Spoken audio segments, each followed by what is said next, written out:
राजस्थान भाजपा इन दिनों प्रधानमंत्री नरेंद्र मोदी के दौरे की तैयारियों में जुटी हुई है। 1 नवंबर को बांसवाड़ा जिले में पीएम का दौरा है। आदिवासी अंचल में हो रहे इस दौरे में पहले मानगढ़ धाम को राष्ट्रीय स्मारक बनाने की मांग भी तेज हो गई है। पेश एक रिपोर्ट, मानगढ़ से पीएम साधेंगे आदिवासी वोट बैंक।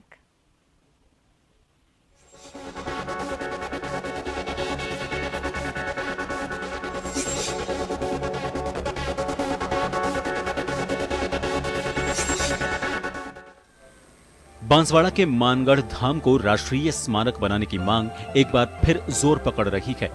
मुख्यमंत्री अशोक गहलोत ने ट्वीट कर पीएम मोदी के दौरे से पहले राष्ट्रीय स्मारक की मांग उठाई। साथ ही राज्य सरकार की ओर से इसमें हर संभव सहयोग के लिए आश्वस्त किया। उधर आदिवासी अंचल में भी इस मांग की चर्चा जोर पकड़ रही है। माना जा रहा है कि पीएम मोदी जनसभा के दौरान इसकी घोषणा कर सकते हैं। हालांकि 30 सितंबर को पीएम जब आबू रोड आए थे तब जल्द वापस आने का वादा किया था। वहीं 10 साल पहले गुजरात के सीएम रहते पीएम मोदी ने गुजरात के 63वें वन महोत्सव के मौके पर गोविंद गुरु स्मृति वन का लोकार्पण किया था। दौरे को लेकर प्रदेश भाजपा काफी उत्साहित है। प्रधानमंत्री जी का 1 नवंबर को मानगढ़ में शासकीय कार्यक्रम है। संस्कृति मंत्रालय के तत्वावधान में मानगढ़ ऐसी धरती है जहाँ 1913 में बड़ी संख्या में आदिवासियों की शहादत हुई थी गोविंद गुरु के नेतृत्व में।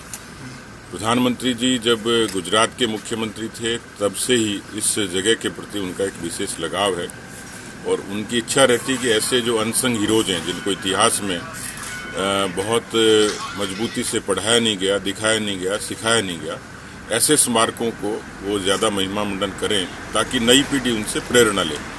पीएम मोदी के दौरे को लेकर संगठन स्तर पर जिम्मेदारी दी जा चुकी है। केंद्रीय मंत्री अर्जुन मेघवाल जनसभा की जिम्मेदारी देख रहे हैं। उधर भाजपा प्रदेशाध्यक्ष डॉक्टर सतीश पूनिया पहले भी दौरा कर चुके हैं। वहीं अब 30 अक्टूबर को शाम बांसवाड़ा पहुंच जाएंगे। केंद्रीय संस्कृति मंत्रालय की ओर से आयोजित कार्यक्रम में केंद्रीय मंत्री जी किशन रेड्डी, मीनाक्षी लेखी भी शामिल होंगे। पूनिया ने कहा कि आदिवासी के उत्थान के लिए पीएम मोदी लगातार काम कर रहे हैं। हम लोग केवल सियासी निरपेक्ष तरीके से समाज के हर तबके को जोड़ने का काम करते हैं। स्वाभाविक तौर पर जब देश के यशस्वी प्रधानमंत्री जी आएंगे उसका संदेश जनजाति में भी जाएगा और उससे पहले जा ही चुका, जैसे मैं कह चुका कि द्रौपदी मुर्मू जी का एक जनजाति के महिला का राष्ट्रपति निर्वाचित होना ये जनजाति के लोगों में अपने आप में अभिमान पैदा करता है। तो मोदी जी का आगमन और जनजाति के बीच में जाना उसके कोई सियासी अर्थ लगाए भले, लेकिन मोदी जी निरपेक्ष तरीके से उनके उत्थान का संदेश जरूर देकर जाएंगे। मानगढ़ धाम ब्रिटिश सेना की ओर से 1913 में आदिवासी भीलों के सामूहिक नरसंहार के लिए जाना जाता है। आजादी का आंदोलन चलाने के आरोप में संत गोविंद गुरु के नेतृत्व में लगभग 1500 आदिवासियों ने अपने प्राणों की आहुति दी थी। पीएम मोदी के कार्यक्रम में मानगढ़ धाम में गुमनाम नायकों को सम्मान दिया जाएगा और उन लोगों को ये सच्ची श्रद्धांजलि होगी जिन्होंने अनाम शहीदों के नाम से इस देश की आजादी के लिए कुर्बान कर दिया। 1500 आदिवासियों को यहाँ पर गोलियों से भून दिया गया था। पहली बार प्रधानमंत्री आकर उनके इस बलिदान को रिकॉग्नाइज कर रहे हैं, उनको सम्मान दे रहे हैं, उनको श्रद्धांजलि दे रहे हैं। राजस्थान के जलियांवाला बाग के नाम से भी मानगढ़ धाम जाना जाता है।